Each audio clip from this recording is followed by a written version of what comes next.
Hello, नमस्कार, प्रणाम, जय श्री राम। पुनः स्वागत है दोस्तों आप सभी का आपके अपने चैनल यात्रामय में। दोस्तों आज के इस वीडियो में हम चर्चा करेंगे भारत में स्थित घाटियों व पहाड़ों के बीच मौजूद एक ऐसे तीर्थ स्थल की जो वर्षों से लाखों श्रद्धालुओं का पर्यटन स्थल बना हुआ है, जहां पर स्वयं माँ भगवती गुफाओं में निवास करती है। जी हाँ दोस्तों, हम बात कर रहे हैं माता वैष्णो देवी जी की, और आज हम उन्हीं माता रानी के बारे में बात करेंगे तथा जानेंगे पूरी जानकारी, ताकि आप हमारे इस वीडियो के तहत आप वैष्णो देवी तक की यात्रा को आसान व सरल तरीक़ों से पूर्ण कर सकें। साथ ही यह भी जानेंगे कि आप वैष्णो देवी यात्रा में माता रानी के दर्शन के लिए कैसे पहुँचे, आपके लिए उचित साधन क्या है, कुल खर्चा कितना लगेगा, ठहरने की उत्तम व्यवस्था, खान पान और भी बहुत कुछ। तो बने रहिए हमारे साथ अंत तक और देखते रहिए आपका अपना चैनल यात्रा में। दोस्तों, माँ वैष्णो देवी जम्मू के मनमोहक घाटियों में त्रिकुट पर्वत पर बनी गुफा में विराजमान है। माता का दरबार हमेशा से श्रद्धालुओं का आस्था केंद्र बना हुआ है। यहाँ देश विदेश से लाखों श्रद्धालु माता रानी के दर्शन के लिए त्रिकुटा पर्वत पर पहुँचते हैं, और यहाँ मान्यता यह भी है कि यहाँ हर एक भक्त की मनोकामनाएं अवश्य पूर्ण होती है। आइए अब हम बात करते हैं कि वैष्णो देवी कैसे पहुँचे। दोस्तों, वैष्णो देवी पहुँचने के लिए मुख्य रूप से 3 मार्ग हैं, जिसमें आप रेल मार्ग, हवाई मार्ग व सड़क मार्ग का प्रयोग करके आप आसानी से माता रानी के निवास स्थल तक पहुँच सकते हैं। जिसमें हम पहले बात करते हैं हम हवाई मार्ग के थ्रू वैष्णो देवी तक कैसे पहुँच सकते हैं। मित्रों, माता वैष्णो देवी का स्थान समुद्र तल से लगभग 5300 फीट की ऊंचाई पर स्थित है, और यहाँ सबसे नज़दीकी लोकेशन कटरा है, जहां से माता के दरबार के लिए यात्रा प्रारंभ हो जाती है। कटरा तक पहुंचने के लिए सबसे नज़दीकी एयरपोर्ट जम्मू एयरपोर्ट है, जहां के लिए आप अपने शहर से आसानी से टिकट बुकिंग करा सकते हैं। और हाँ, अगर आपके शहर से जम्मू एयरपोर्ट के लिए डायरेक्ट फ़्लाइट उपलब्ध नहीं है, तो आप दिल्ली एयरपोर्ट की टिकट बुकिंग करा सकते हैं, जहाँ से जम्मू एयरपोर्ट के लिए आपको बहुत से डोमेस्टिक फ़्लाइट देखने मिल जाएंगे। दोस्तों, आपको बता दें, कटरा से माता वैष्णो देवी तक की दूरी 10 किलोमीटर है, जिसे तय करने के लिए 45 मिनट से 1.5 घंटे लग सकते हैं। कटरा भारत के प्रमुख शहरों व महानगरों से वेल कनेक्टेड है, और अगर आप अपनी यात्रा को ट्रेन के जरिए पूरा करने की सोच रहे हैं, तो आप अपने शहर से आसानी से कटरा स्टेशन पहुँच सकते हैं। कटरा वैसे तो बहुत मेन सिटी से वेल कनेक्टेड है, फिर भी यदि आपको स्टेशन से यहाँ के लिए कोई डायरेक्ट ट्रेन नहीं है, तो आप अपने स्थान क्षेत्र से न्यू दिल्ली स्टेशन की टिकट करा सकते हैं, जहाँ से आपको कटरा के लिए निरंतर रूप से बहुत सी ट्रेन देखने मिल जाएंगे, जिसमें मुख्य रूप से वंदे भारत एक्सप्रेस भी है, जो हाल फिलहाल में जिसे न्यू दिल्ली से कटरा के लिए चालू किया गया है। इसके जरिए भी आप आसानी से कटरा पहुँच सकते हैं। दोस्तों, आपको बता दें, Vande Bharat Express New Delhi station में इसका समय सुबह 6 बजे होता है, जो कि आपको दोपहर 2 बजे तक कटरा स्टेशन पहुंचा देगी। यहाँ कुछ और ट्रेन के नाम हम आपको डिस्क्राइब कर देते हैं, जैसे शक्ति एक्सप्रेस, उत्तर संपर्क क्रांति एक्सप्रेस, और भी बहुत सी ट्रेन हैं जो आपको यहाँ देखने मिल जाएंगे। साथ ही साथ रेलवे द्वारा प्रतिवर्ष कटरा तक के लिए विशेष ट्रेनों का भी परिचालन किया जाता है, जिसके जरिए भी आसानी से कटरा तक पहुँचा जा सकता है। मित्रों, यह तो रही बात हम बाई एयर व बाई ट्रेन के थ्रू यात्रा को कैसे पूर्ण करें। अब हम बात करते हैं कि हम बाई रोड यात्रा को कैसे तय करें। यदि आप कटरा तक बाई रोड अपने साधनों से यात्रा करना चाहते हैं, तो आप बेफिक्र रहिए। यहाँ आपको रास्ते काफ़ी बेहतरीन व सही मिलने वाले हैं, जहाँ आपको किसी भी प्रकार की मुश्किलों व दिक्कतों का सामना नहीं करना पड़ेगा। इसके लिए आप नेशनल हाईवे 1A पर पहुँच सकते हैं। आप साथ ही साथ बस, टैक्सी व अन्य साधनों से भी गाड़ी बुक कर आप डायरेक्ट कटरा तक पहुंच सकते हैं। जी हाँ दोस्तों, अब हम कटरा पहुंच चुके हैं। कटरा से माता के भवन की कुल दूरी 13 से 14 किलोमीटर के बीच है। यहाँ से आगे जाने के लिए आप चाहे तो पैदल यात्रा भी कर सकते हैं, लेकिन आप पैदल चलने में असमर्थ हैं, तो आप यहाँ से पालकी, खच्चर तथा अन्य इलेक्ट्रिक वाहनों की मदद से भी पहुँच सकते हैं, जिसके लिए आपको 250 से 350 रुपये तक खर्च करना पड़ सकता है। और हाँ दोस्तों, कटरा से ही आपको माता के दर्शन के लिए पर्चियाँ मिलती है, जो कि निःशुल्क प्राप्त होती हैं। आप यहाँ से पर्ची लेने के तुरंत बाद ही कोशिश करें कि आप यहाँ से यात्रा स्टार्ट कर दें, क्योंकि कटरा से आगे बाणगंगा चेक पॉइंट पर आपको एंट्री करानी पड़ेगी। पर्ची केवल 3 घंटे तक ही वैलिड रहती है, इसलिए आप कोशिश करिए आपको पर्ची मिलते ही आप यात्रा की शुरुआत कर दें। बाणगंगा चेकिंग पॉइंट पर आपके लगेज की चेकिंग होती है, जो कि सुरक्षा को ध्यान में रखते हुए किया जाता है। दोस्तों, जिस बाणगंगा चेकिंग पॉइंट पर आपके लगेज की चेकिंग होती है वह बाणगंगा स्थान के बारे में मान्यता यह है कि जब माता वैष्णो देवी को बहुत तेज प्यास लगी थी तो हनुमान जी ने पहाड़ पर एक बाण चलाया, जिसकी वजह से वहां एक जल स्रोत फूटा जो कि बाणगंगा के रूप में विख्यात है। इसी स्थान पर माता ने अपने केशों को भी धोया था। माना जाता है कि इस जल के स्पर्श मात्र से ही मन की शांति व सकारात्मक भावनाएं उत्पन्न होती है। दोस्तों, आपको यह यात्रा थोड़ी कठिन लगेगी, परंतु माता रानी अपने सभी भक्तों का दुख निवारण करती है। आप केवल माता का नाम लेकर आगे बढ़ते रहिए और आपकी यात्रा जरूर संपूर्ण होगी। जय माता दी। यहाँ यात्रा के बीच में ही जगह जगह पर नाश्ता, चाय, पानी व भोजन की व्यवस्था होती है। साथ ही आप अपनी थकान को मिटाने के लिए कुछ देर विश्राम और जलपान भी कर सकते हैं। यहीं आपको बहुत से स्थानों पर लॉकर रूम्स की सुविधाएं भी उपलब्ध होती हैं, जहां आप अपने भारी लगेज को रखकर आगे का रास्ता और आसानी से पार कर सकते हैं। एक बात और दोस्तों, अगर आप चाहें तो आप कटरा से प्राइवेट हेलीकॉप्टर को भी हायर कर सकते हैं, जिसके लिए आपको 1700 से 2000 रुपये पर पर्सन खर्च करना पड़ सकता है। यह हेलीकॉप्टर आपको कटरा से सांजी छत नामक स्थान पर छोड़ देगा। यहाँ से आगे की दूरी आपको पैदल चलकर ही पार करनी होगी। दोस्तों, इसके लिए आपको ऑनलाइन टिकट निकालना होगा, जो कि आपको वैष्णोदेवी.org पे मिल जाएंगी। तो दोस्तों, जिस बाणगंगा चेक पॉइंट पर आपकी चेकिंग होगी वहीं पर बाणगंगा नदी स्थित है, जिसके बारे में हम पहले ही चर्चा कर चुके हैं। यहीं पर आप माता के चरण पादुका के भी दर्शन कर सकते हैं।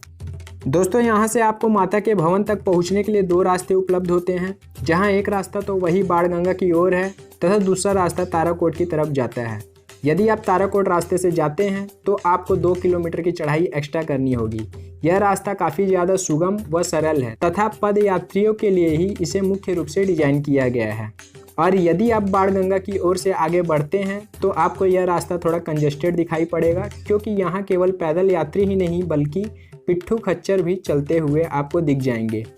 अगर आप पिट्ठू खच्चर की सहायता से यदि यात्रा करना चाहते हैं तो आपको बाणगंगा से भवन तक के लिए आपको 1000 से 1200 रुपये तक व्यय करना पड़ सकता है। साथ ही यदि आप पालकी से ट्रैवल करते हैं तो 3000 रुपये तक देने पड़ सकते हैं। साथ ही दोस्तों, आप किसी भी रास्ते से आइए, पहले आप अर्धकुंवारी ही पहुँचेंगे। यहाँ पर दोनों रास्ते के थ्रू पहुँचा जा सकता है। इस बीच रास्ते में आपको बहुत से भोजनालय तथा होटल उपलब्ध हैं, जिसमें आपको आसानी से शुद्ध शाकाहारी भोजन की थाली 80 रुपये से 100 रुपये तक में प्राप्त हो जाएंगी। और यदि आपके पास बजट कम है तो आप लंगर का भी आनंद ले सकते हैं, जो कि आपको बाणगंगा रास्ते में आगे बढ़ते हैं तो आपको यहाँ लंगर की सुविधा प्राप्त होगी। साथ ही साथ आपको दोनों रास्तों में, चाहे बाणगंगा हो या ताराकोट, आपको जगह जगह पर रिफ्रेशमेंट यूनिट्स और रेस्टोरेंट देखने मिलेंगे। यह सभी वैष्णो देवी ट्रस्ट बोर्ड के द्वारा ही संचालित होती हैं, जहां पर आपको बहुत कम दामों में सुविधाएं उपलब्ध हो जाएंगी। रास्ते में आपको यदि किसी प्रकार की परेशानी होती है तो आपके लिए मेडिकल तथा डिस्पेंसरी की सुविधाएं भी यहां उपलब्ध होंगी। तो दोस्तों, अब हम अर्धकुंवारी पहुंच चुके हैं। इस स्थान को माता का गर्भगृह भी कहा जाता है। इस स्थान से जुड़ी मान्यता यह है कि यहाँ पर माता 9 महीने तक रुकी थी। यह एक गुफानुमा जगह है तथा बहुत कंजेस्टेड एरिया है। इस जगह पर आपको दर्शन करने के लिए बहुत समय लग सकता है। यह लगभग 15 फीट लंबी गुफा है। यहाँ दर्शन करने के लिए आपको बैचेस में भेजा जाएगा, जिसके लिए आपको टिकट उपलब्ध करवाया जाता है। दोस्तों, यहाँ कम से कम आपको 6 से 7 घंटे का समय लग ही जाएगा। और हाँ, नवरात्र के समय में तो 12 से 14 घंटे भी लग जाते हैं। और हाँ दोस्तों, यदि आपका टोकन नंबर आने में 6 से 8 घंटे समय लगता है तो आप अर्धकुंवारी में ही रुक सकते हैं। यहाँ आप सभी के सुविधा के लिए माता Vaishno Devi trust shrine board द्वारा ही अनेकों भवन बनाए गए हैं, जहाँ आप सस्ते दामों में रूम्स व डॉर्मेट्री में स्टे कर सकते हैं। और यदि आपके पास बजट कम है तो वहीं आपको एक हॉल मिलेगा, जहाँ पर आप ठहर सकते हैं। साथ ही आप वहाँ कंबल ले सकते हैं, जिसके लिए आपको 100 रुपये पे करना पड़ेगा। फिर जब आप वह कंबल संस्था को लौटाते हैं तो वह पैसा आपको वापस मिल जाएगा। तो दोस्तों, इस प्रकार से आप सुविधाजनक तरीके से अर्धकुंवारी में रुककर माता रानी के गर्भगृह के दर्शन कर सकते हैं। अब हम माता रानी के भवन के लगभग आधी दूरी तय कर चुके हैं। अर्धकुंवारी से माता रानी के भवन की दूरी लगभग 6 किलोमीटर शेष बचती है। जब हम अर्धकुंवारी से आगे बढ़ेंगे तो यहाँ पर बहुत से खच्चर, पिट्ठू, पालकी, साथ ही साथ इलेक्ट्रॉनिक कार देखने मिलेगा, जिसे हाल फिलहाल में ही नया चालू किया गया है। आप इनकी सहायता लेकर भी माता के भवन तक की यात्रा तय कर सकते हैं। इसमें आपको पिट्ठू व खच्चर के लिए 600 से 700 रुपये तथा पालकी के लिए 1800 रुपये तक देना पड़ेगा। साथ ही आप इलेक्ट्रॉनिक कार में भी जा सकते हैं। इसमें 4 से 5 लोगों को बैठाया जाता है। इसके बाद फाइनली दोस्तों हम 13 से 14 किलोमीटर की यात्रा को तय करते हुए हम माता के भवन आखिरकार पहुंचते हैं। तो प्रेम से आप सब बोलिए जय माता दी। अगर आप माता के लिए भेंट या प्रसाद खरीदना हो तो यहाँ पर ही आप प्रसाद खरीद सकते हैं, जो कि आप अपने इच्छा अनुसार ले सकते हैं। यहाँ प्रसाद आपको 10 रुपये से लेकर 500 रुपये से भी अधिक के दाम में मिल जाएंगे। यहाँ पर आपको लॉकर रूम्स की भी सुविधा उपलब्ध होंगी, जहाँ आप अपने सामान जैसे बेल्ट, मोबाइल व जूता चप्पल को रखकर टोकन प्राप्त कर सकते हैं और आप इस टोकन को संभाल कर जरूर रखें। इसके बाद जब हम माता के दरबार में पहुंचकर लाइन लगाते हैं, जहां का वातावरण आपको आकर्षित व मंत्रमुग्ध कर देगा। आप भी माता का जयकारा लगाते हुए अपनी बारी का इंतजार करते रहे। यहां आपको माता के दर्शन पिंडी रूप में करने मिलेगा, जहां माता महाकाली, महालक्ष्मी तथा महासरस्वती के रूप में स्वयं विद्यमान है। मान्यता यह है कि यहाँ माता सदा के लिए तपस्या में लीन हो गई थी। दोस्तों माँ भवानी के दर्शन के बाद हम फिर बात करते हैं भैरवनाथ मंदिर की, जो कि भवन से 2 किलोमीटर की दूरी पर ही स्थित है। यह मंदिर वही है जहाँ के बारे में मान्यता यह है कि जब अचानक वैष्णवी की महिमा जगह जगह व्याप्त होने लगी तो महायोगी गोरखनाथ जी को इस बारे में जानने की जिज्ञासा हुई, तो उन्होंने अपने विशेष शिष्य भैरवनाथ को वैष्णवी के पीछे भेजा। जब भैरवनाथ ने वैष्णवी का पीछा करना शुरू किया तो उन्हें आभास हो गया। तब माता ने भैरव से छुपकर त्रिकुटा पर्वत की ओर मुड़ गई। वहां पर पहुंचने से पहले वे बाण गंगा, चरण पादुका तथा अर्धकुंवारी स्थानों पर भी पहुंची थी। जब वैष्णवी का पीछा करते हुए भैरवनाथ आगे बढ़ रहा तथा उनके वध करने की सोच रहा था, तभी माता ने त्रिकुटा पर्वत की गुफा पर ना चाहते हुए भी उसका वध करने का संकल्प लिया और माता ने अपना असली रूप धारण किया तथा अपनी शक्ति से भैरवनाथ का सिर धड़ से अलग कर दिया। उसकी खोपड़ी जिस जगह पर गिरी वही भैरवनाथ मंदिर बना हुआ है। जब भैरवनाथ ने माता से क्षमा याचना की, जिससे फिर माता ने भैरवनाथ को वरदान दिया, माता वैष्णो देवी की यात्रा संपूर्ण तभी कहलाएगी जब देवी माँ के दर्शन के बाद भैरवनाथ के मंदिर का दर्शन करें। तो आप भी माता रानी के दर्शन के पश्चात भैरवनाथ मंदिर आकर दर्शन अवश्य करें। और हमारी कामना है दोस्तों, माता रानी आप सभी की मनोकामना अवश्य पूर्ण करे। दोस्तों यह तो रही बात हम मंदिर कैसे पहुँचे तथा आसानी से माता रानी के दर्शन कैसे करें। अब हम बात करते हैं कि यदि हम वैष्णो देवी मंदिर की यात्रा पर आ रहे हैं तो आपके लिए कौन सा सीजन उचित रहेगा। तो दोस्तों इसके लिए मैं आपको सजेस्ट करता हूं कि आप मार्च से सितंबर के बीच यहां आकर माता रानी के दर्शन करें, क्योंकि दिसंबर से फरवरी के बीच यहां ठंडी में पारा गिर जाता है, जिससे यहां कभी कभी स्नोफॉल भी होता है, जिसके कारण लैंडस्लाइड की बहुत सी समस्याएं आपको यहाँ देखने मिल जाएंगी। हालांकि मई जून के समय में काफ़ी गर्मी होती है, परंतु शाम होते होते तक मौसम काफ़ी ठंडा हो जाता है। तो दोस्तों आप हमारे अनुसार इस सीज़न में यात्रा कर सकते हैं। और अगर आपको भीड़ भाड़ पसंद है तो आप पीक सीजन जैसे नवरात्रि व दशहरा के समय में भी आकर माता जी के दर्शन कर सकते हैं। इस समय लाखों श्रद्धालु देश विदेश से माता के दर्शन के लिए पहुँचते हैं। साथ ही दोस्तों अब हम बात करते हैं वैष्णो देवी यात्रा के लिए लगने वाले कुल दिनों के बारे में। तो दोस्तों आप वैष्णो देवी यात्रा के लिए 3 से 4 दिन के ट्रिप को प्लान कर सकते हैं, क्योंकि आपको कटरा से भवन तक पहुंचने में 6 से 8 घंटे तक लग जाते हैं। और यदि आप बीच में अर्धकुंवारी के लिए रुकते हैं तो वहां भी आपको 4 से 6 घंटे लग जाएंगे, जो कि भीड़ भाड़ के समय में वह समय आपका बढ़कर 10 से 12 घंटे भी हो जाती है। और ऊपर माता के दरबार में भी काफ़ी भीड़ होती है, जिसके कारण वहाँ भी 1 से 1.5 घंटे का समय लग जाता है। इसलिए दोस्तों आप 3 से 4 दिन के ट्रिप को प्लान करके ही माता के दरबार में हाजिरी लगाएं। लेकिन यह सब आपकी गति व पूर्ति पर ही डिपेंड करता है कि आप अपनी यात्रा को कितनी जल्दी पूरा कर रहे हैं। और इसके बाद दोस्तों हम बात करते हैं मेन मुद्दे की, यहाँ पर लगने वाले कुल खर्चों के बारे में। तो दोस्तों अगर यहाँ पर आप यात्रा में आ रहे हैं तो आपके टिकट व होटल की खर्चा को निकालकर आप 2500 रुपये से 3000 रुपये अपनी यात्रा आसानी से कर सकते हैं। और अगर साथ ही साथ आप हेलीकॉप्टर, पिट्ठू व पालकी जैसे सुविधाएं लेते हैं तो आपको इस यात्रा में और अत्यधिक खर्चे करने पड़ सकते हैं। और यह सभी भी आपके द्वारा किए गए खर्चों पर ही निर्भर करता है कि आप कितना खर्च कर रहे हैं व कितना बचा पा रहे हैं। दोस्तों यह तो रही बात हम मंदिर भवन कैसे पहुँचे, यात्रा कैसे करें और अपनी यात्रा को आसान व सरल कैसे बनाएं तथा लगने वाले कुल दिन के बारे में। अब हम बात करते हैं दोस्तों कोरोना से जुड़े कुछ गाइडलाइंस के बारे में।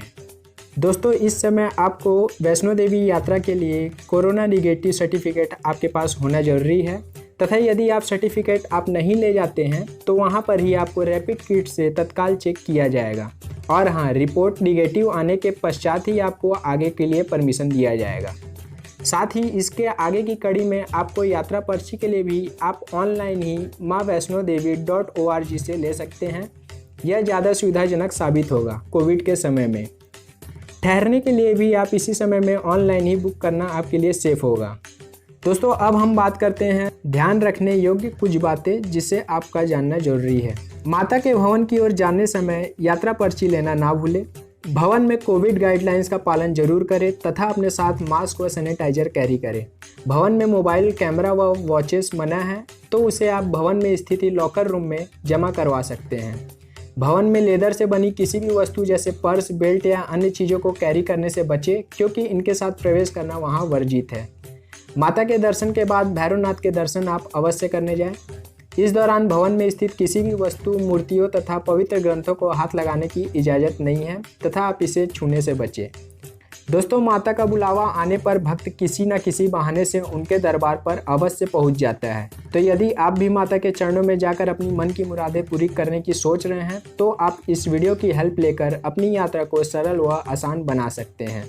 और हमें उम्मीद है दोस्तों आपको हमारा यह वीडियो अच्छा लगा होगा। अगर आपको हमारा यह वीडियो अच्छा लगा और हमारे इस वीडियो के जरिए आपकी यात्रा थोड़ा सरल व आसान बनती है तो आप इस वीडियो को अपने दोस्त और ख़ासकर उनके साथ अवश्य शेयर करिए जिनके साथ आप वैष्णो देवी यात्रा पर जाना चाहते हैं। साथ ही साथ हमारे वीडियो को लाइक और अपने फीडबैक को हमारे कमेंट बॉक्स में ज़रूर कमेंट करिए। और हम कामना करते हैं कि आपकी यात्रा में परिवार के साथ मंगलमय हो। जय माता।